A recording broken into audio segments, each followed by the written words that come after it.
Yes, students, today we will read our sixth chapter, India, My Motherland. India is our motherland. We also call it Bharat. Ours is one of the oldest civilization of the world. हमारी जो civilization है वो world की सबसे पुरानी civilizations में से एक है. India is a vast country with an area of 328 million square kilometers. जो हमारा इंडिया का एरिया है वो 3.28 मिलियन स्क्वायर किलोमीटर्स है. India ranks 7th after Russia, Canada, China, USA, Brazil and Australia. यानी कि इन कंट्रीज़ के बाद सबसे बड़ा रशिया है, फिर कनाडा है, फिर चाइना है, फिर यूएसए है और फिर ब्राज़ील है और फिर ऑस्ट्रेलिया. इनके बाद ये 6 हो गए. इनके बाद 7th नंबर पर इंडिया आता है अकॉर्डिंग टू एरिया. ठीक है.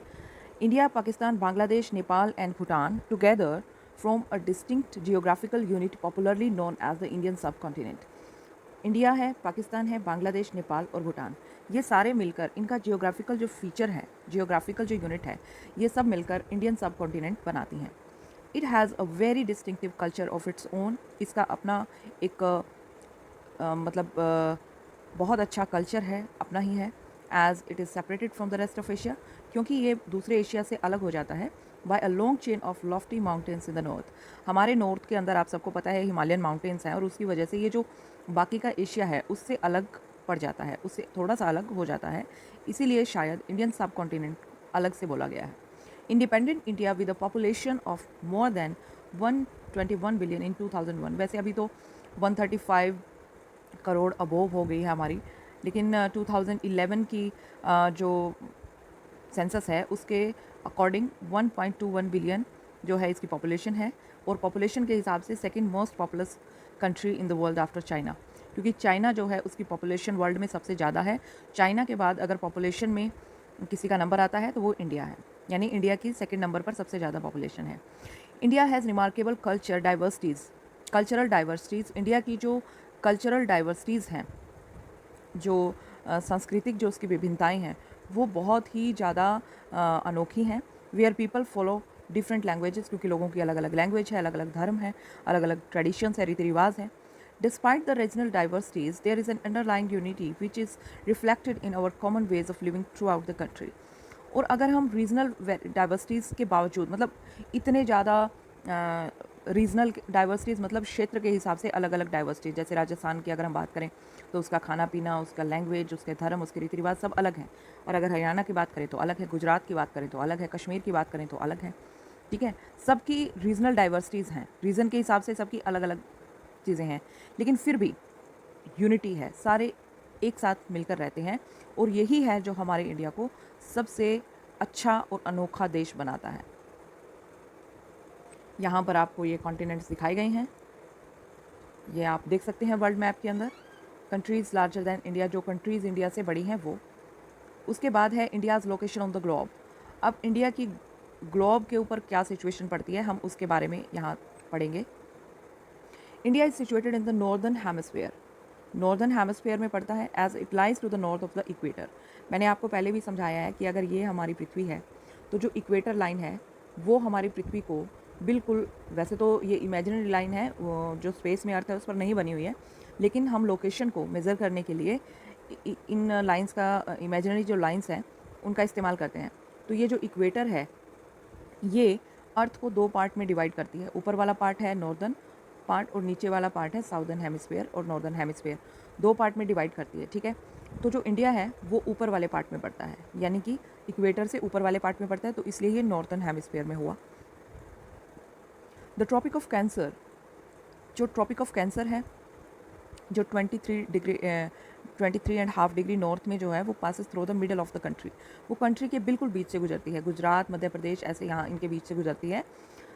And divides it into almost 2 equal part. और जिस तरह जो हमारी जो इक्वेटर है वो बिल्कुल हमारी अर्थ को दो पार्ट में डिवाइड करती है, तो उसी तरह जो ट्रॉपिक ऑफ कैंसर है वो हमारे इंडिया के बिल्कुल बीच में से गुजरती है, तो वो भी इंडिया को ऐसे ही दो पार्ट में डिवाइड करती है. हमारे इंडिया को बिल्कुल यहाँ से जो ये है, ये जाती है ट्रॉपिक ऑफ कैंसर, तो इससे जो हमारा इंडिया है वो दो पार्ट में डिवाइड हो जाता है. The area lying in the north of the Tropic of Cancer. अब जो ये जो बीच में से गुजरती है यहाँ पे मैंने ऐसे रफली बना दिया है कुछ भी। अगर हम ये मैप माने और इसके बीच में से कोई भी चीज़ है जो ट्रॉपिक ऑफ कैंसर बिल्कुल बीच से गुजरती है, तो जो इसीलिए ट्रॉपिक ऑफ कैंसर जो है वो इंडिया को बिल्कुल 2 पार्ट में डिवाइड कर देती है। तो जो इस ट्रॉपिक ऑफ कैंसर के ऊपर वाला पार्ट है, यानी जो नॉर्थ वाला पार्ट है, इसको हम सब ट्रॉपिकल इंडिया कहते हैं। अगर इंडिया का जो ये हमारी आ गई ट्रॉपिक ऑफ कैंसर, ये 23 डिग्री 23.5 डिग्री नॉर्थ में पड़ती है ये, ठीक है। अब ये क्या करती है, ये इंडिया को 2 पार्ट में डिवाइड कर देती है। तो जो ऊपर वाला पार्ट है, जो नॉर्थ वाला पार्ट है, इसको हम कहेंगे सब ट्रॉपिकल इंडिया, ठीक है। और जो नीचे वाला पार्ट है, इसको हम कहेंगे ट्रॉपिकल इंडिया। तो 2 पार्ट में डिवाइड हो गया ये, ठीक है। Being situated to the east of the prime meridian, अब मैंने आपको ये भी बताया था कि जिस तरह इक्वेटर हमारे अर्थ को 2 पार्ट में डिवाइड करती है, नॉर्दर्न एंड साउदर्न, ठीक है। उसी तरह जो एक और हम इमेजिनरी लाइन है जिसको हम प्राइम मेरिडियन कहते हैं, ये हमारी अर्थ को 2 पार्ट में डिवाइड करती है, एक तो ईस्टर्न और एक वेस्टर्न, ठीक है। तो अब जो प्राइम मेरिडियन है, अब इंडिया है मान लिया, तो इंडिया के जो ये 23 डिग्री एंड हाफ जो हमारी ट्रॉपिक ऑफ कैंसर है, ये इंडिया को बिल्कुल बीच से डिवाइड करती है। अब हम बात कर रहे हैं यहाँ पर प्राइम मेरिडियन की। ये अर्थ है और ये प्राइम मेरिडियन है। प्राइम मेरिडियन क्या करता है, अर्थ को 2 पार्ट में डिवाइड करता है। ये ईस्ट पार्ट है और ये वेस्ट पार्ट है। तो जो हमारा इंडिया है वो इस पार्ट में लाई करता है, ईस्ट पार्ट में, ठीक है। ये प्राइम मेरिडियन है, प्राइम मेरिडियन के इस पार्ट में इंडिया लाई करता है। आई होप कि आपको समझ आ रहा होगा। Being situated to the east of the prime meridian, India lies in the eastern hemisphere. It is bounded by the Indian Ocean in the south. जो इंडिया है, इंडिया के साउथ में आपको पता है इंडियन ओशियन है नीचे वाली साइड, अरेबियन सी है वेस्ट वाली साइड, और बे ऑफ बंगाल है ईस्ट वाली साइड। ये तो आप पिछले 3-4 सालों से पढ़ते आ ही रहे हैं। The Indian peninsula lies in to the south of Asia. Asia के बिल्कुल, एशिया जो कॉन्टिनेंट है उसके साउथ में पड़ता है। आपको यहाँ से समझ आएगा। ये देखिए, ये हमारा एशिया का मैप है, तो इसमें आप देखिए ये जो आपको दिखाई दे रहा है ये सारा एशिया है, ठीक है। इस एशिया के ये नीचे वाली साइड लाई कर रहा है यहाँ पर, तो इसलिए ये वेस्ट में साउथ में हो गया ये एशिया के, ठीक है। तो Indian peninsula lies to the south of Asia and occupy central location at the head of the Indian Ocean. और इंडियन ओशियन के हेड पे लाई करता है। अब इंडियन ओशियन आपको पता है ये इंडिया है, और ये देखिए ये इंडियन ओशियन है। इस इंडियन ओशियन के बिल्कुल हेड पे इंडिया है, यानी कि आप देख सकते हैं कि यहाँ इंडियन ओशियन के आसपास और कुछ भी नहीं लगता, इंडिया लगता है, ठीक है। और बाकी आपको पता ही है कि यहाँ पर ये बे ऑफ बंगाल है जो ईस्ट वाली साइड पड़ती है, और वेस्ट वाली साइड अरेबियन सी पड़ता है, नीचे वाली साइड इंडियन ओशियन पड़ता है, ठीक है। Towards the west of India, across the Arabian Sea, lie the Arab countries around the Persian Gulf and the East African countries।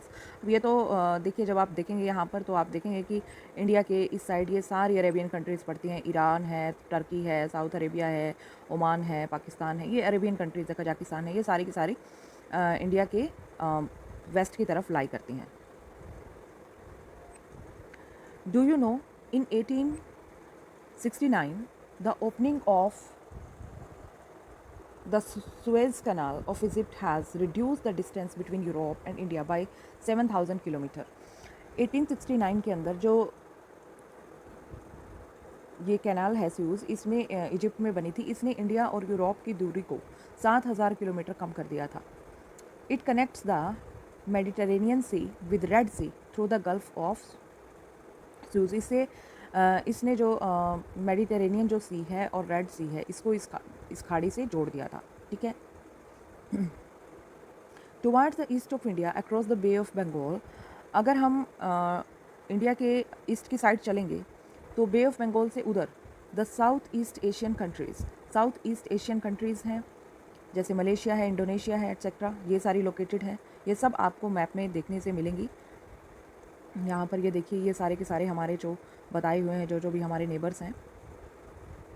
In Asian times India was a great naval power. पुराने time में India के पास naval power बहुत बढ़िया थी, यानी कि हमारी जो जल सेना है, हमारे शिप्स वगैरह या कुछ भी है, तो वो नेवल पावर वो होती है जो जल सेना होती है, समुद्री सेना होती है, जो वो बड़ी ही स्ट्रॉन्ग थी। India has its trade relation with the countries lying to the west as well as to the east. India का जो व्यापार था वो ईस्ट और वेस्ट दोनों ही तरफ के देशों में बहुत अच्छा रहा है। Hence the ocean is named as the Indian Ocean. इसीलिए और जो व्यापार होता था वो समुद्रों के मतलब जो रूट है उस रूट से होता था, तो इसलिए जो ये ओशन है इसको इंडियन ओशन का नाम दिया गया, क्योंकि ये सबसे ज़्यादा यूज़ होता था व्यापार के अंदर। अब हमारे नेबर्स हैं। India has 5,106.7 kilometre of land frontiers. Frontier क्या होता है? जो हमारे बॉर्डर होता है। अगर टोटल बॉर्डर हम टोटल जितना भी बॉर्डर है उसको हम मेज़र करें तो उसकी टोटल जो लंबाई है वो 15,106.7 किलोमीटर है। India share its borders. India अपने बॉर्डर को शेयर करता है पाकिस्तान से, अफगानिस्तान से नॉर्थ वेस्ट में, चाइना से, नेपाल से, भूटान से नॉर्थ में। ये सारे के सारे हमारे नेबर्स हैं जिनके साथ ये हमारे इमीडिएट नेबर है। इमीडिएट नेबर कौन से होते हैं? जिनके साथ हमारी कंट्री, जैसे चाइना है, चाइना भी हमारा नेबर ही है, लेकिन जैसे मालदीव्स लगा लो आप कि मालदीव्स भी हमारा नेबर ही है, लेकिन वो हमारा इमीडिएट नेबर नहीं है, क्योंकि उसके साथ हमारी जो बॉर्डर है हम वो शेयर नहीं करते हैं। जिन कंट्रीज़ के साथ हम अपना बॉर्डर शेयर कर रहे हैं ओनली वही कंट्रीज़ हमारी इमीडिएट नेबर है। बांग्लादेश इन द ईस्ट है, surrounded by Indian borders on 3 side.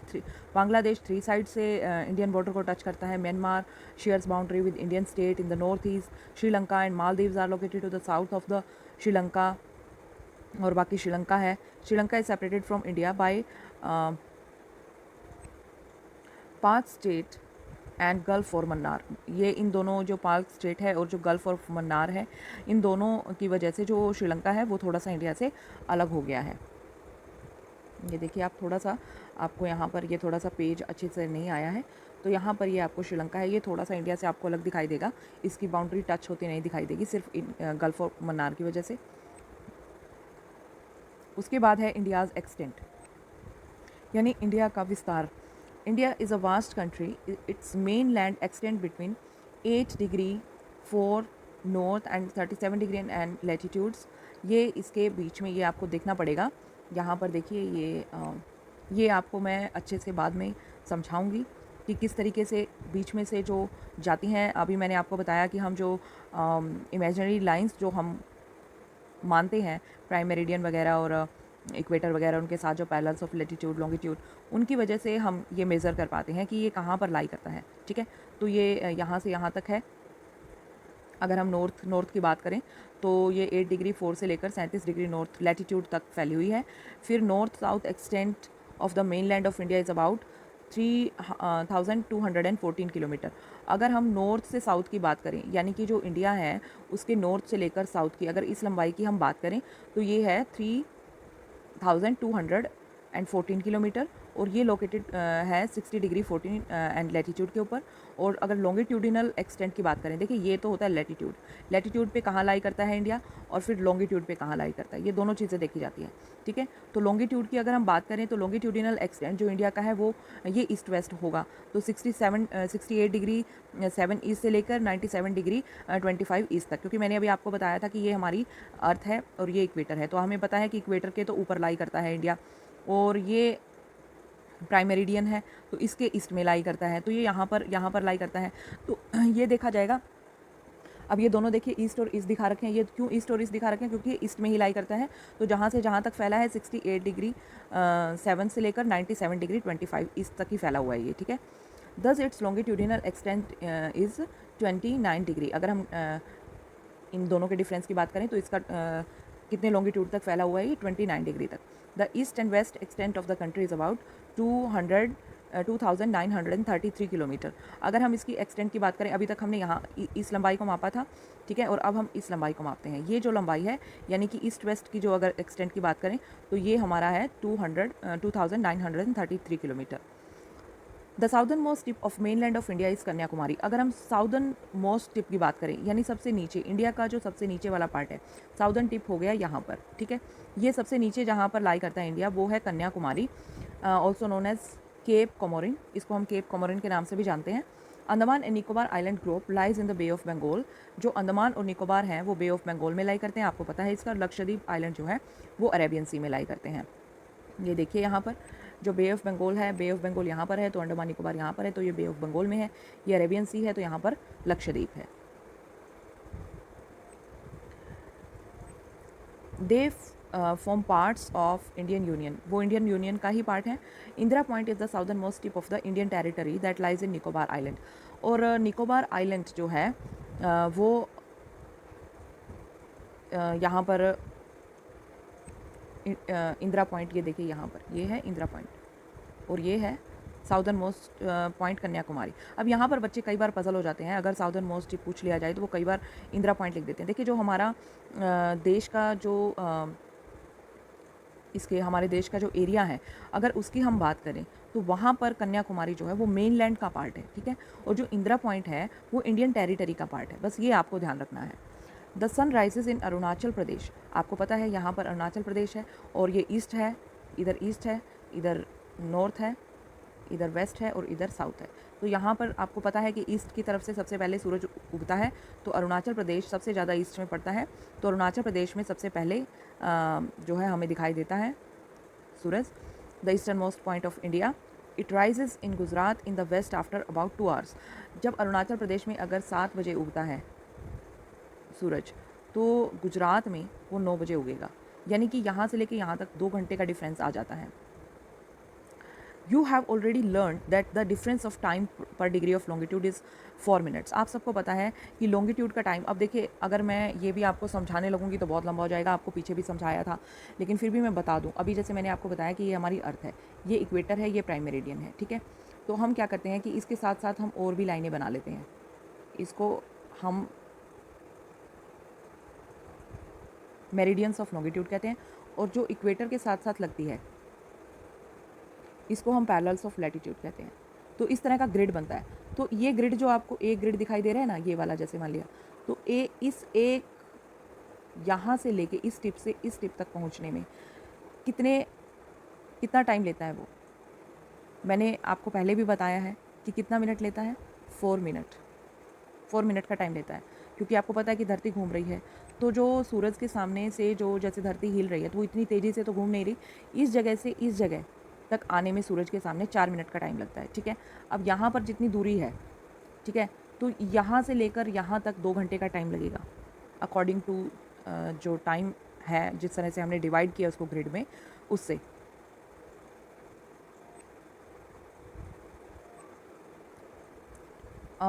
You have already learned that the difference of time per degree of longitude is 4 minutes.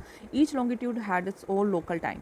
वैसे तो देखो हर एक longitude का अपना अपना local time होता है, क्योंकि नॉर्मल सी बात है, जब एक longitude से दूसरे longitude पर जाने में उसे 4 मिनट का टाइम लगता है, तो नॉर्मल सी बात है अगला जो भी longitude होगा उसका टाइम जो है पहले वाले longitude से 4 मिनट पीछे होगा। यानी कि जो टाइम पहले longitude पे, जैसे ये longitude है, यहाँ पर सूरज पहले आया, यहाँ पर बाद में आया, उसके बाद इससे बाद ऐसे, ठीक है, पहले नंबर पर यहाँ, फिर 4 मिनट बाद यहाँ दिखाई देगा, फिर 4 मिनट बाद यहाँ, फिर 4 मिनट बाद यहाँ। तो नॉर्मल सी बात है, अब यहाँ पर अगर 7 बजते हैं तो यहाँ पर 7 4 होंगे, यहाँ पर 7 8 होंगे, यहाँ पर 7 12 होंगे, ऐसे होंगे। तो ऐसे टाइम डिफरेंस होता है, ठीक है।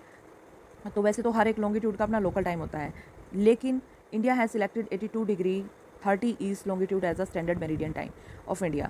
ये स्टैंडर्ड मेरिडियन टाइम होता है, इसको हम IST कहते हैं, इंडियन स्टैंडर्ड टाइम, ठीक है। तो पूरी कंट्री के अंदर एक ही टाइम माना जाता है। वैसे तो अगर हम देखें तो अरुणाचल प्रदेश के और गुजरात के टाइम में 2 घंटे का फ़र्क होना चाहिए, यानी अरुणाचल प्रदेश में अगर 7 बजे हैं तो वहाँ पर 5 बजने चाहिए, अकॉर्डिंग टू लॉन्गिट्यूड की बात कर रहे हैं हम। लेकिन एक देश के अंदर सिर्फ एक ही टाइम होता है, ठीक है, उसको हम ग्रीनविच मेरिडियन टाइम कहते हैं, तो उसके अकॉर्डिंग होता है। तो यहाँ पर जो इंडियन टाइम सिलेक्ट किया गया है उसको हम, its local time is Indian standard time for the whole country. क्योंकि इस तरीके से तो अगर हम एक ही कंट्री के अंदर भी अगर अलग अलग टाइम जोन होने लगे तो सारा सिस्टम गड़बड़ा जाएगा, तो इसलिए पूरी कंट्री में एक ही टाइम माना जाता है।